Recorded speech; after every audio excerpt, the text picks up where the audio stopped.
guys, welcome back to Making Everyday Magic. My name is Shauna. If you are new here, we are a homeschooling family of 4 about to enter our 5th year of homeschooling. Today, I want to talk with you. I've gone back and forth on how to title this video because I don't want it to seem kind of really, I don't know, rude, boasty. I'm not 100% sure. I've gone back and forth on how to title this video. So is it why homeschool kids perform better, or do homeschool kids perform better? Either way, it's a question. We're going to talk about it today. Guys, before we go any further, please scroll down, hit the big red subscribe button, turn on the bell for notifications, and give this video a thumbs up. So I read an article. I will try to find the article and link it below. And it inspired me to film this video. Right about the same time, I was contacted by a tutoring company who talked about, you know, they may have some valuable information to share. And I will link that specific article of theirs down below. So this just kind of prompted a whole thing. And being that homeschooling has really come so much more into the mainstream, I feel like it's definitely worth discussing. Now, I do not have middle school kids, and I don't have teenagers, and I don't have high schoolers yet, but I do know a good amount of people who do and have homeschooled all the way up.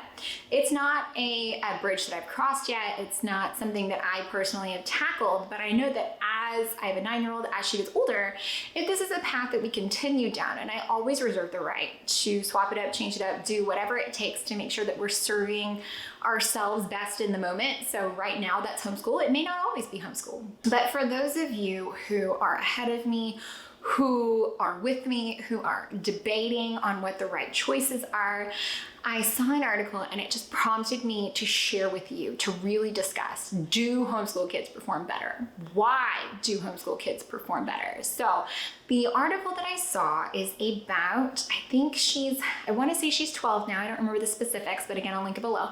And she is a little girl who has been awarded the Guinness World Record for solving this like really complicated math problem in the shortest amount of time. And she is a Guinness World Record holder now because she could do this thing. This child who is now a Guinness World Record holder for math, which instantly is so impressive to me, and then being 12, she actually failed 2nd grade math. Now, why did she fail 2nd grade math? They recognized, so the little girl is diagnosed autistic, and they recognized that she was autistic early on. So in order to pass 2nd grade math, they handed her a pencil and they had her write the numbers 1 through 20, and she couldn't. And so they judged all of her math ability on her ability, not in fact to do math, not in fact to master numbers, not in fact to do any of that, on whether or not she could hold a pencil and write numbers, write anything, to be honest. So she failed math and is now, not even a half dozen years later, a world record holder in solving a math problem. And this really speaks to the homeschool movement, because now, after that happened, her parents chose to homeschool her, and now she's excelling. And so frequently, especially with education, we are teaching children in a manner that is not the best way for that child to learn, which is where, you know, public school, it definitely serves a need, and we need to have it. But when we are, and I know that this is an affluence and a privilege, when we are afforded the opportunity to take a child who's struggling or not, and then make their education to them, it shows you how much they can change and excel when they are provided the right tools for their right learning. And I'm always reminded of, it's an Albert Einstein quote, and I am paraphrasing entirely, but the message that I get from it is, if you judge a fish by his ability to ride a bicycle or climb a tree, if you judge a fish by his ability to climb a tree, it will live its entire life thinking that it's stupid, which is not the case, because a fish could never climb a tree. That's not the circumstances the fish has been given. But a fish can do a million other great things, and that doesn't mean that the fish isn't smart. That doesn't mean that the sweet little girl isn't gifted in math because she can't write her numbers. So by being able to tailor the educational experience of your child to their strengths, you are setting them up for a different kind of success. Now, don't get me wrong. You need to push them in the areas where they struggle. They need to be prepared to do some things they likely don't have to do much of in homeschool, like standardized testing and things like that. But do homeschool kids perform better?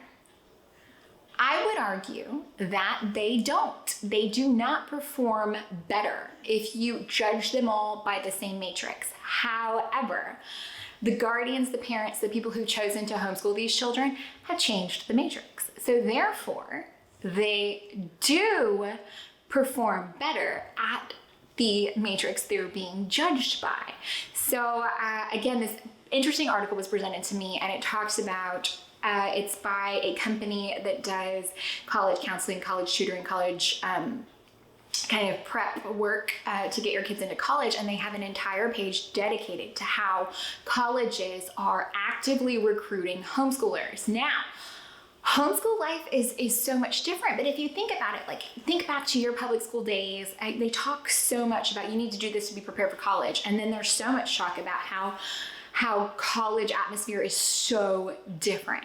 By being able to suit your child's learning styles, by choosing the things that they're interested in, by being able to kind of allow them to learn in the manner that they're best at. Like I know that my daughter is very rarely made to sit still to learn. We do it sometimes because it's a learned skill, but she does better when she's moving.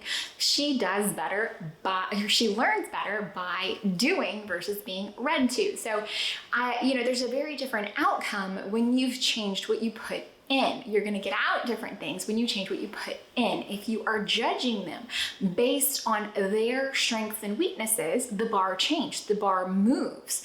And so you're providing your children, your homeschool children, a unique opportunity. You are setting them up for success because you're giving them the blocks that they can build with. You're not asking them to build with different blocks. You're not asking them to learn in a language they don't know.